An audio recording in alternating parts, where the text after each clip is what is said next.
Welcome back to Learn Your Stripes. I'm Ryan Guillory. And I'm Michael Moran. And today we're going to discuss the free blocking zone in high school, the blocking zone in college, and the tackle box in college. But before we get into all that, we're going to talk about our play from our previous episode.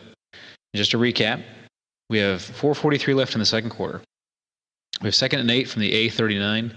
Quarterback A2 drops back and throws the ball downfield, landing at the B41. The line of scrimmage official informs the referee that there is no receiver in the area.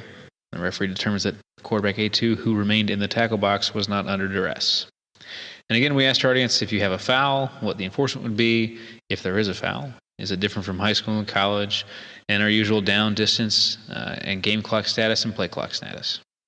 Now, for the high school side of this was a point of emphasis in 2021, so this past season. And the NFHS emphasized that under its rules, intentional grounding is a foul whenever a legal forward pass is thrown into an area not occupied by an eligible receiver, or when a pass is thrown to conserve time. So either one of those situations. The only exception is when the passer intentionally throws the ball forward to the ground immediately after the snap. And under Federation rules, it's a foul if there's no eligible receiver in the area of the pass, regardless of whether or not the passer is outside the tackle box. In high school, that's not coming into play here for this particular situation. Penalty in high school is 5 yards from the spot of the foul with a loss of down. So in our case, it'll be 3rd down from the 5 yards behind the spot of where the QB threw that pass. We'll have a 25-second play clock, and that game clock will start on the snap. Now, looking at the other side of things, in college, however, intentional grounding requires the quarterback to be under duress. It's not specifically called out in the rule book, but it is kind of the philosophy that amongst officials is how we determine if there is intentional grounding. So in this case, if he didn't escape the tackle box here, if he's judged to not have been under any duress, there would be no foul for intentional grounding. We'd have 3rd and 8 from the A39. Play clock would be at 40, and the game clock would start on the snap. But again, the way it was worded, he's not under duress. If he was under duress, we would have a foul. Thanks, Michael. As Michael said, we're going to discuss the concepts of blocking zones at both the high school level and college tonight. My personal feeling on this is that the high school setup and rule is quite a bit simpler. It's much more limited in terms of what you can do and when you can do it and where you can do it on the field.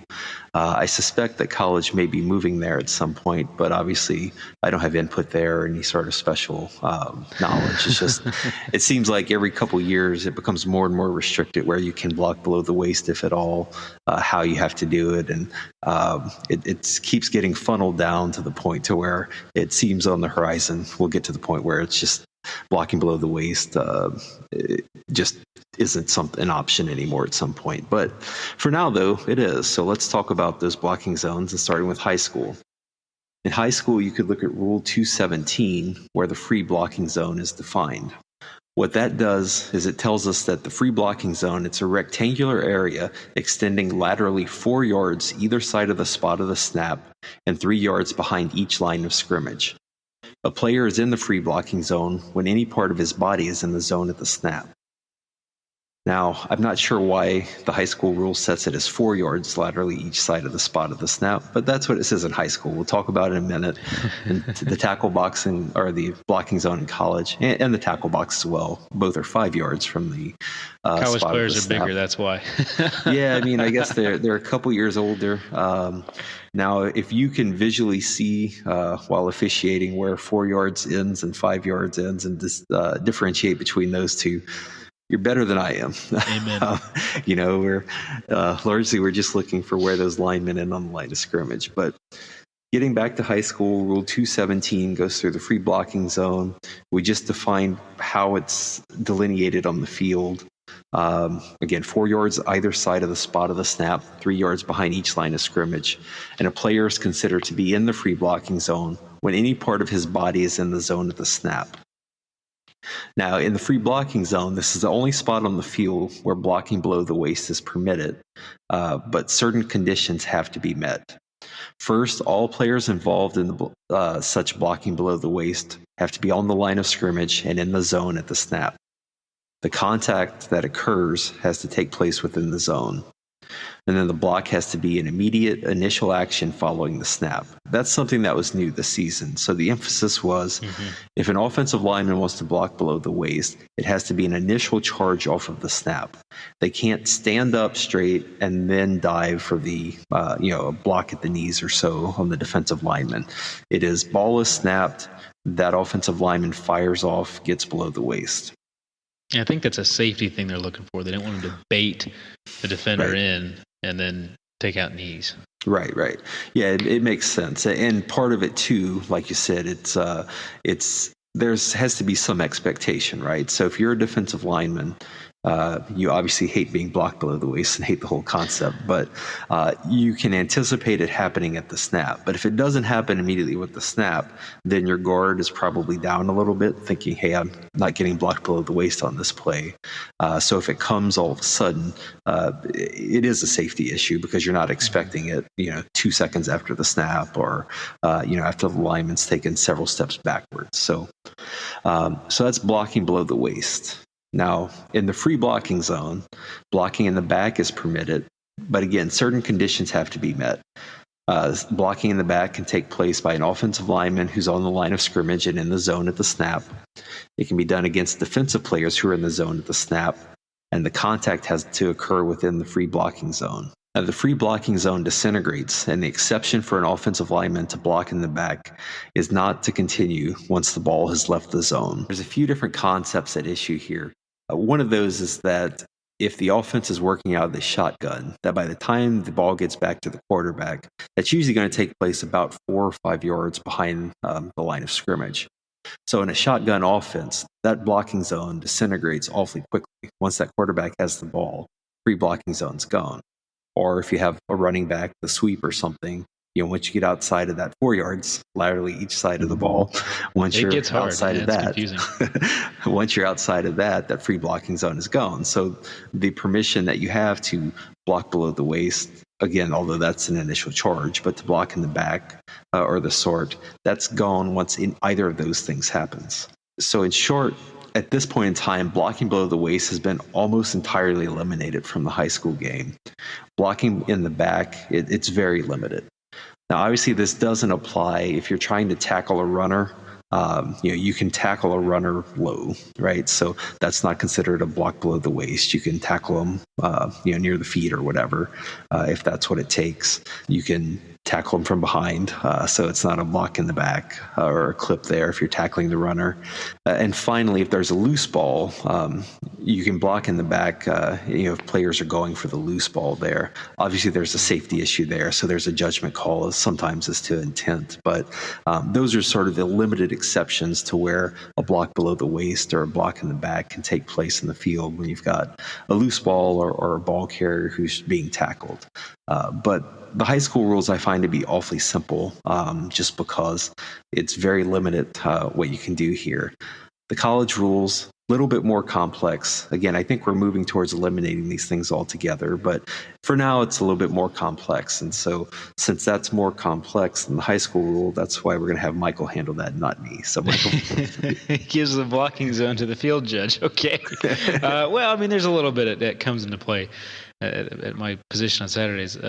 So in college, again, we talked about it. The blocking zone is a rectangular area centered, again, on that middle lineman or on the ball of the offensive formation. And again, it's 5 yards laterally and 3 yards longitudinally as it is put. So sometimes I confuse latitude and longitude. So again, we're going side to side and we're going front to back. And the blocking zone, again, like in high school, disintegrates when the ball leaves the zone. And that's defined in Rule 236. But there is a difference here, though, with the blocking zone and the tackle box, right? So if the quarterback's if the quarterback's in a shotgun, the tackle box can still apply. A tackle box will still apply, correct? Right. So I stepped on you there, Michael, because I know that your next thing to talk about was the tackle box. But again, another difference between high school and college that we have to think about is adding in the concept of the tackle box and what's permitted back there in college versus in high school. So. No, it's a great point that the tackle box in the college rules comes more into play. And so by contrast, it's that rectangular area enclosed by the neutral zone, 2 lines that extend all the way back to the goal line, 5 yards from either side of the snapper, going all the way back to Team A's, end line, not goal line. And again, the tackle box also disintegrates when the ball leaves it, but Ryan alluded to that since it is kind of indefinite, so to speak, back to that end line, if that quarterback's still in a shotgun position, we are still within the tackle box. It's a little confusing to think about sometimes. Your blocking zone essentially can disintegrate while your tackle box can still be in play, or they can both be gone at the same time. Did I say that right? I said that right. Yeah. Yes. Yeah, I mean, for the tackle box to disintegrate, you essentially have to have a run that goes outside of the tackles, a run that goes beyond the line of scrimmage, or for a pass downfield, or a pass, sideways, sure. Right? A lateral pass, whether forward or backwards. But something has to get the ball out of that zone. Otherwise, the tackle box is going to exist, for lack of a better word. It's not going to have disintegrated for some time. So.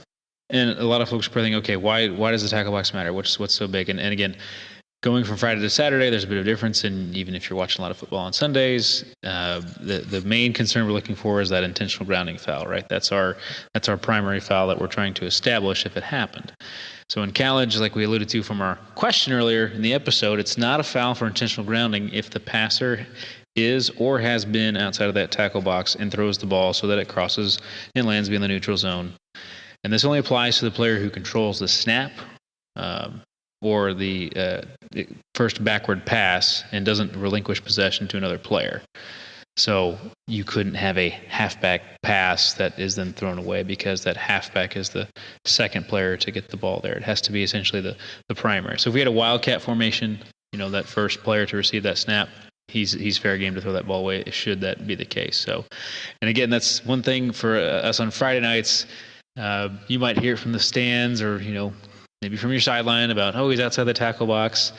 It doesn't matter on Fridays, unfortunately. Yeah, tackle box is not a concept in high school. The quarterback cannot just dump the ball by running outside. You kind of see that more and more now, probably because they see it happen on Saturdays and Sundays. But in high school, just not. There is no tackle box in high school. There is no tackle box in high school. If you remember one thing from this episode and you do high school and college, there's no tackle box in high school. I think Ryan and I on Friday nights, anytime we start hearing, throw it away, I know I start to clench my teeth and I get a little tight, go, no, don't do it. Please don't do it. Just take the sack.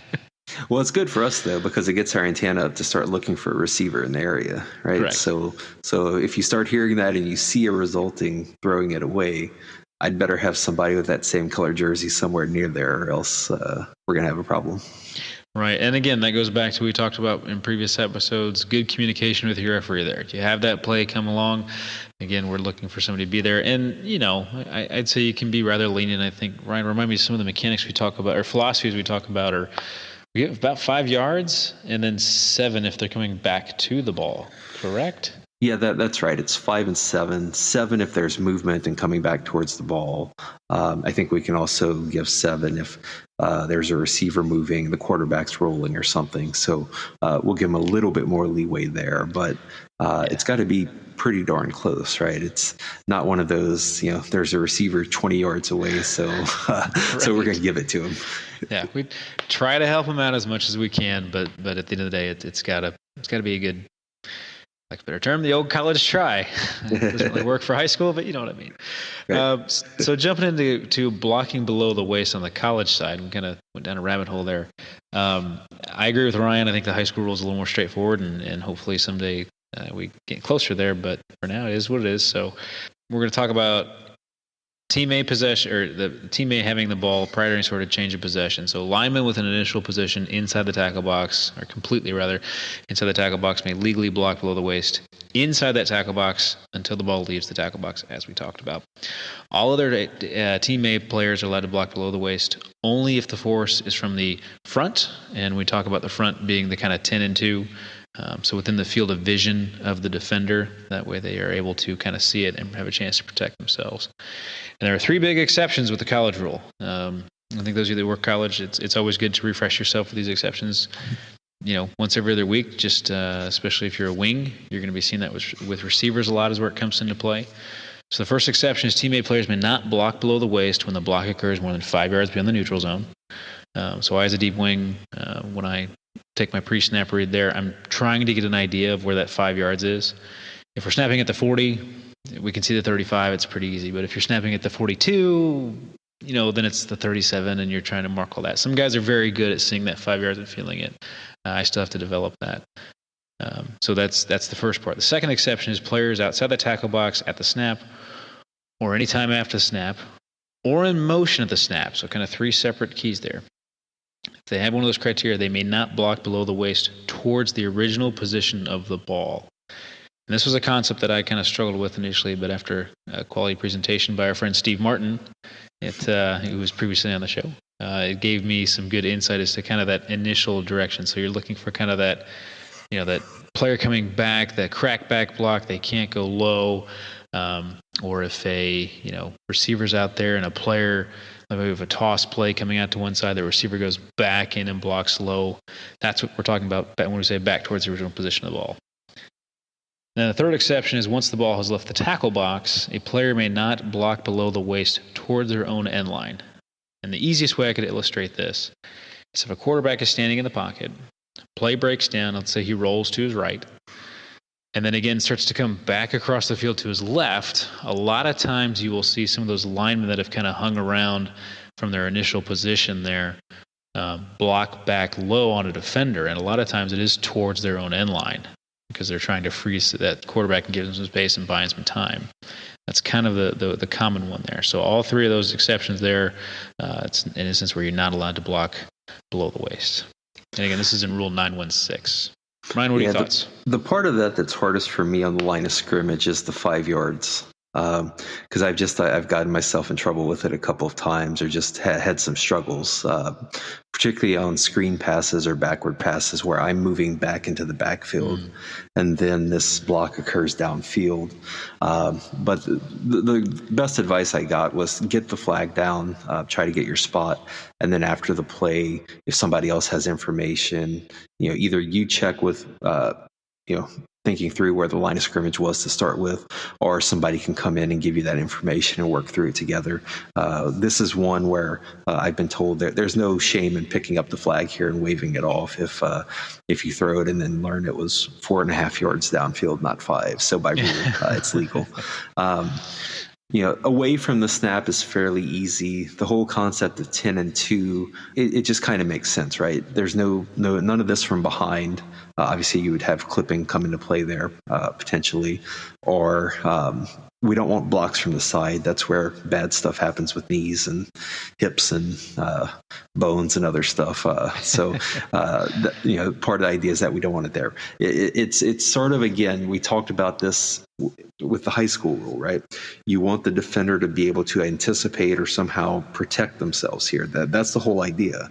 And so by limiting it as it is, it's giving the defender a chance to see what's coming and protect themselves. Correct. It's just similar to a blindside block, right? It's part of the game we're trying to clean up and try to remove those dangerous plays.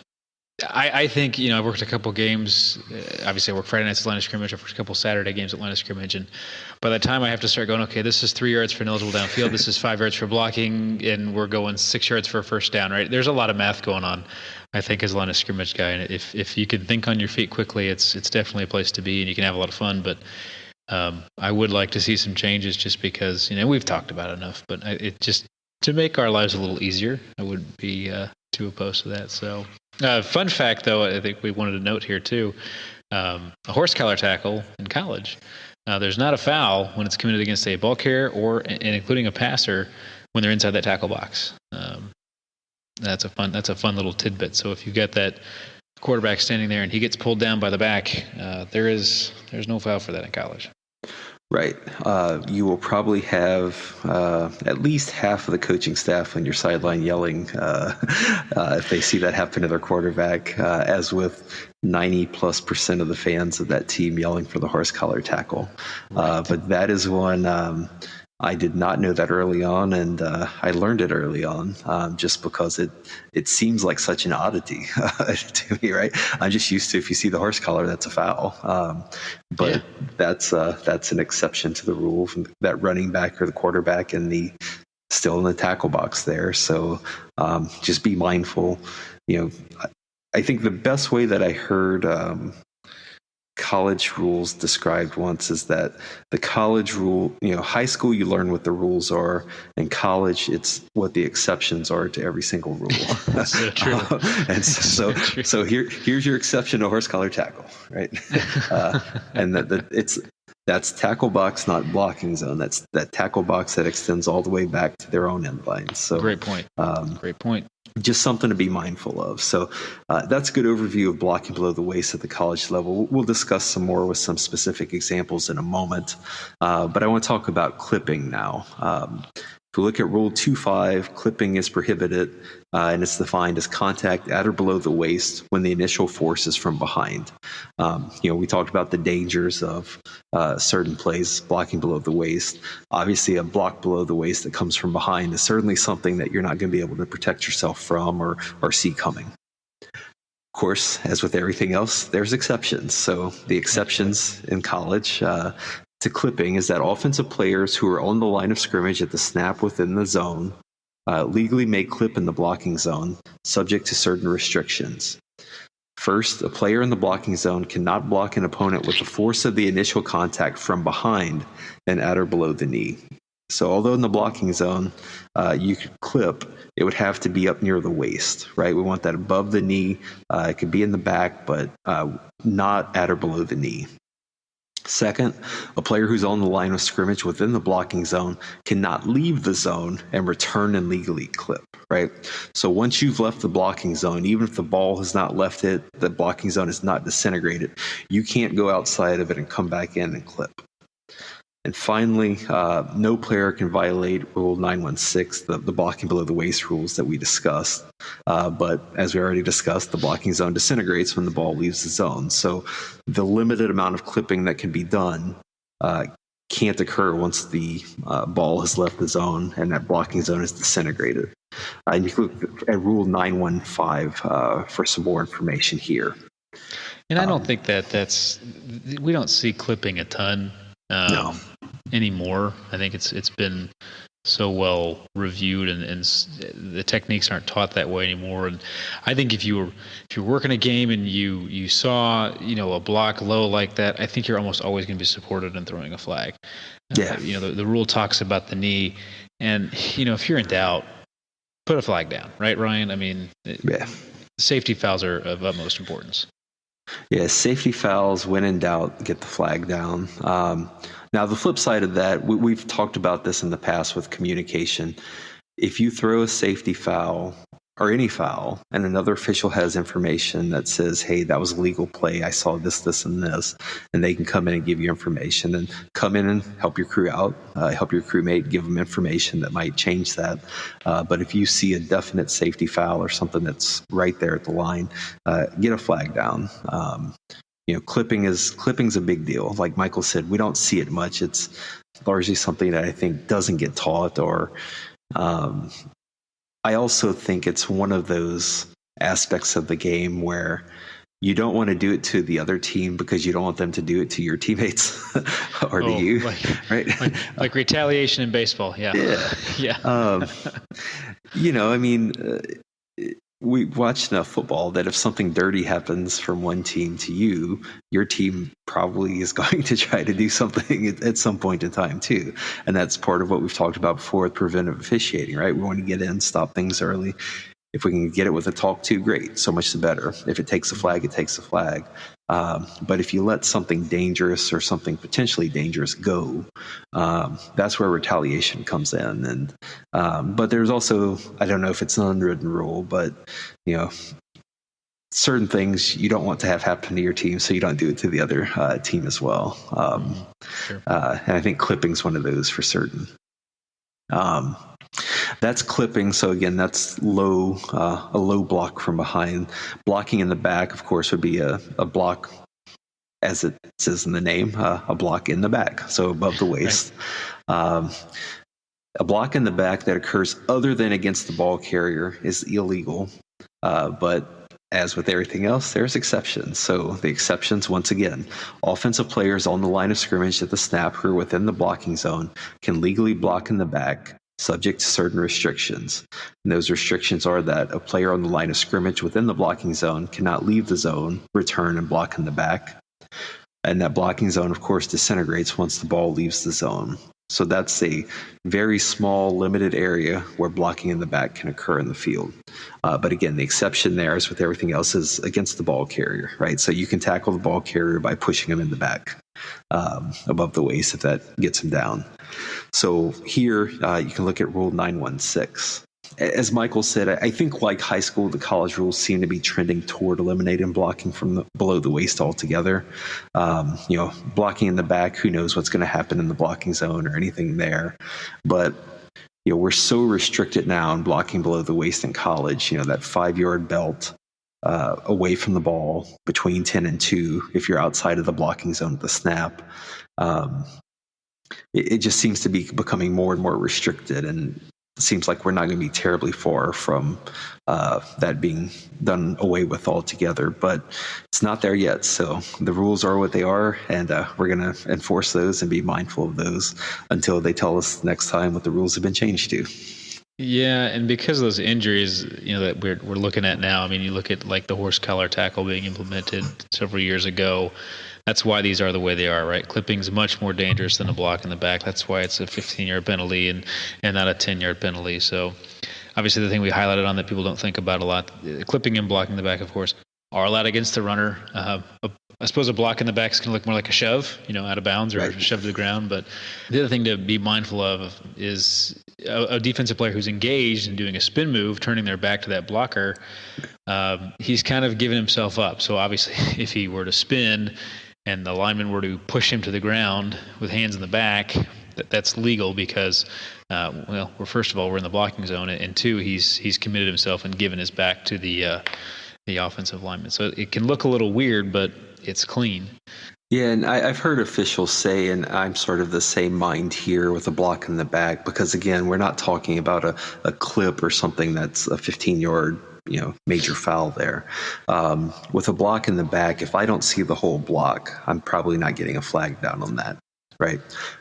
Because of this very reason, right? If the blocker has committed himself to the block and all of a sudden the defender spins and gets blocked in the back, that's not a foul. So if I've witnessed the whole thing, that's one thing, right? But if I just catch the end, I'm not putting a flag down because I don't know how that block came to be. Yeah, I think the easiest way to kind of there's a lot of information we've shared tonight. I think the easiest way to sum it up is any interior lineman can clip or block as long as that action is above the knee. And again, we don't have to split hairs on that. If you think it's a foul, get a flag down.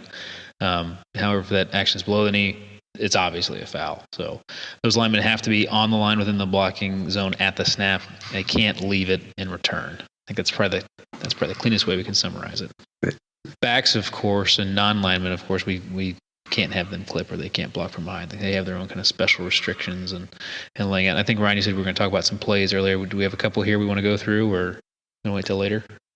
Yeah, we have a couple here on this concept. So one example, you've got A66 with an initial block on B93 that's near or just from behind the line of scrimmage, just as the running back's receiving a handoff 2 yards behind the line of scrimmage. If A66's block is at B98's ankles, it's going to be clipping. But if it's above the knees, it's going to be legal. So that's one of those to keep in mind there. Another example, you've got A33 in the backfield with the snap. Quarterback drops back. A33 blocks B92 from behind just above the knee. That occurs 1 yard behind the line of scrimmage. That's clipping because that's the running back who's doing that block. That's not a lineman who's in the blocking zone to start. Right.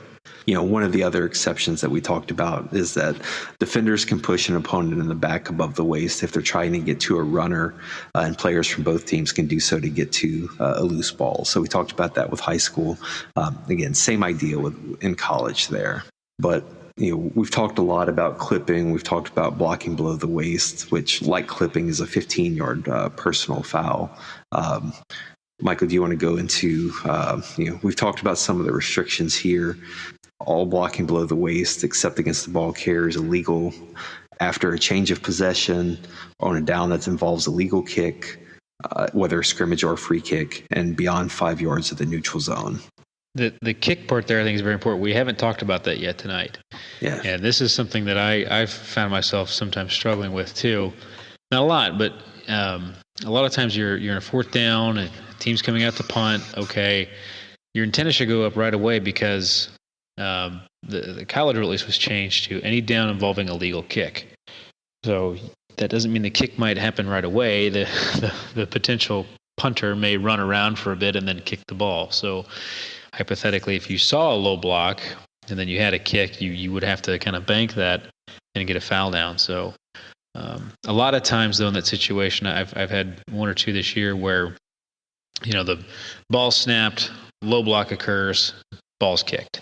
And I think both times, it was the offense that committed the low block. So, which was odd. You would think it'd be the other way, but it was the other way. It was the offense. But that's a case where we had a legal kick that that transforms kind of that play from any traditional down where that blocking below the waist is eliminated automatically. Yeah, and I think the change of possession is another area there. So in college, we go reverse mechanics when there's a fumble or an interception. So in addition to a massive panic in my head, get to the goal line. The other thing I'm trying to think through in that moment, other than sheer terror of trying to get to the goal line as fast as possible, the other aspect is no blocks below the waist. Right. Mm-hmm. I'm thinking of two things there. If I see another foul, then get a flag down. But the two things I'm thinking are get to the goal line. Number one, and number two, nobody anywhere on this field can block below the waist. It's a foul, regardless of who does it where. Again, the exception would be on the tackle. Right. You can tackle a ball carrier. You can low block the ball carrier. Yeah. But and I'm using air quotes. Right. I mean, it's described as a low block. Obviously, we would consider it probably more of a tackle, but just so that if you see a tackler dive at a ball carrier's ankles, you don't think to throw the flag for a low block. No. Right? No, and I think that's a good. So much can happen on those change of possession plays. I know for me personally. My brain goes from, I'm back here to, now I have to get the spot. But I think the blocking fouls are going to be the big ones. It's mass chaos. It's 22 bodies.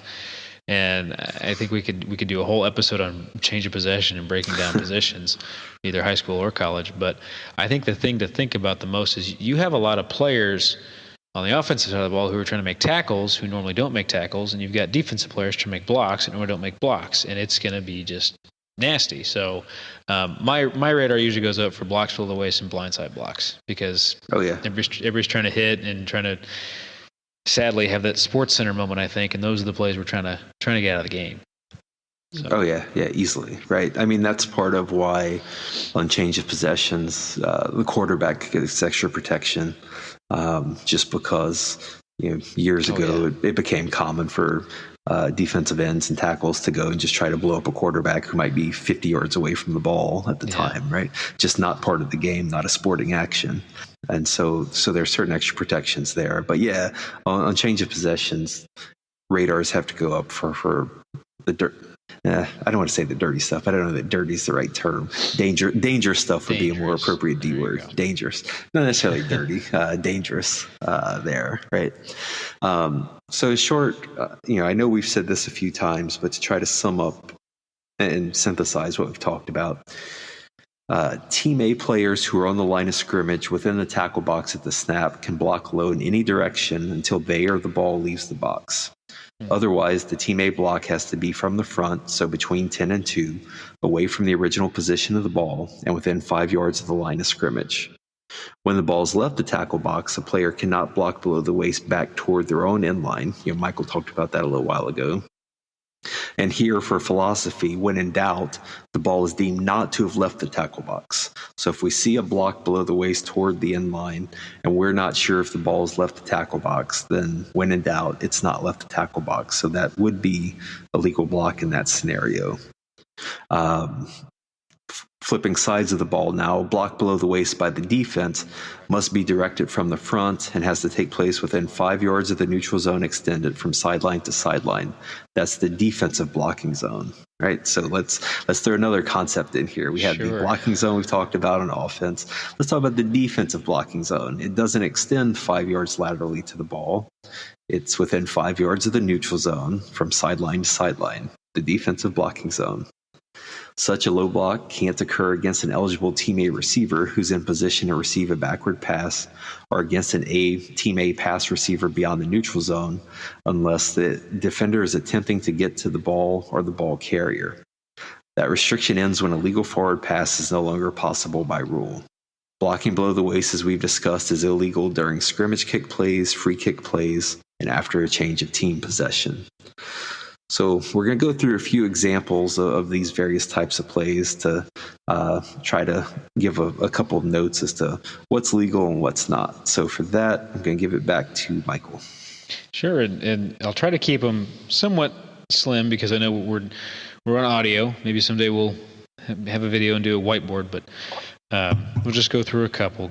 We have guard A67, pulls around, leads the way as A21 has a sweep around the left end. A21 blocks B56 below the waist 4 yards or B 6 yards beyond the neutral zone. So in scenario A, we have a legal block because we haven't reached the 5-yard beltway, but in obviously our second scenario, the block is going to be illegal because we have gone beyond our 5-yard beltway. So that's something kind of pretty basic, pretty simple. And again, on the defensive side of the ball, like Ryan talked about too, the 5 yards still exists. This isn't as common, I don't think, anymore, but normally if a team has a pulling guard or a fullback coming out, you might use a defender to try to block that, well, not block, but so much as take out that lead blocker so a second defender can get there and make a tackle. So just things to keep an eye out. It's not always a big guard pulling around. Sometimes it's the back coming around as well. Which that scenario you just gave of the defender cutting that pulling offensive player in high school, always illegal. Correct. Great point. Always illegal. If you see it in high school, flag down, the defender cannot cut a pulling player, offensive player. That's an illegal block below the waist on the defense. That's a great point. Thank you for clarifying. Second example, and again, if anyone wants to follow along, I'm using the Reading Study Guide for the NCAA rulebook here, and I'm on page 112. So if folks want to follow along, absolutely get your books out. So we got another example here. A88 is on his line of scrimmage, 7 yards to the right of the snapper. So again, something that's easy to depict in text, but maybe not what we're thinking about it. But chances are if he's that tight end, he's outside of our tackle box. So at the snap, he immediately blocks B69 below the waist in front and directly toward Team B's goal line. The second scenario is at the snap, he blocks from the right side. And again, in our first scenario, he's outside the tackle box, but that's okay. He can block below the waist as long as he's coming from the front. And again, in our second scenario, it is an illegal block because he came from the side. And again, the assumption here from the side is we're outside of that 10 and 2 field of vision. So we're coming from like that right hip right up on him, and that's a safety foul we're trying to prevent there. So we'll do one more example. A23 is lined up as a split end 10 yards from the ball and is stationary at the snap. As the quarterback sweeps wide to his side, is still behind the line. A23 blocks a linebacker B52 from the front, but toward the ball.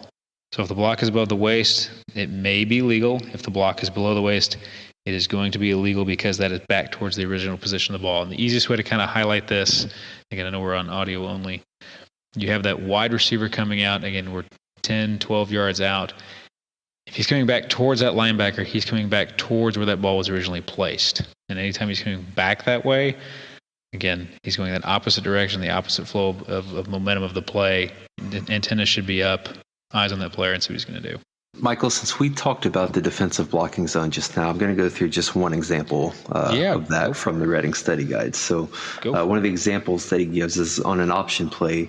A3 takes a hand-to-hand snap and takes 2 steps laterally. He then pitches the ball backward to A42. Blitzing linebacker B51 blocks A42 below the waist while the ball is in flight. At the time of the contact, A42 is A, less than, or B, more than 5 yards behind the line. It would be an illegal block here in both cases. The distance that A42 was behind the line does not matter because he was in position to receive a backward pass. Okay, that's a great example. Yeah, so just something to keep in mind there in terms of what we're looking at here. Well, thank you for joining us once again for this episode of Learn Your Stripes. Next week, we're going to talk about changes of possession. And as Michael alluded to, there's a lot that goes on there and plenty for us to discuss. Before that, though, as always, we'll leave you with a play to consider. Okay, 3:23 left to go in the second quarter. A's ball, 2nd and 10 from the B43. Game clock is stopped after an incomplete pass. The play clock hits 0. B sounds his whistle and throws a flag. At or just before the same time, the line of scrimmage official on A's sideline sounded his whistle when A's coach called a timeout. How would you handle this? Would you give a timeout? Would you stay with the delay of game? And again, just for fun, are there any differences between high school and college? It's a little different this week. Yeah, no foul involved, just more of a situational awareness and game management type of issue, which comes up. I mean, these happen. We've all had this play happen to us, and we all will again. So, very useful discussion. And we'll certainly discuss that play at the start of the next episode. In the meantime, if you want to let us know what your ruling would be, or if you have any questions or feel we made a mistake, please email us at learnyourstripes@gmail.com. You can find episodes or obtain an RSS link to directly download all episodes into your podcast app of choice at learnyourstripespodcast.com. Please also follow us on Facebook at Learn Your Stripes Podcast and on Twitter at LYS_podcast. If you enjoy the podcast, please rate us 5 stars and leave a review on your app of choice. We'll see you back here next week. In the meantime, keep learning your stripes. Thank you, everyone.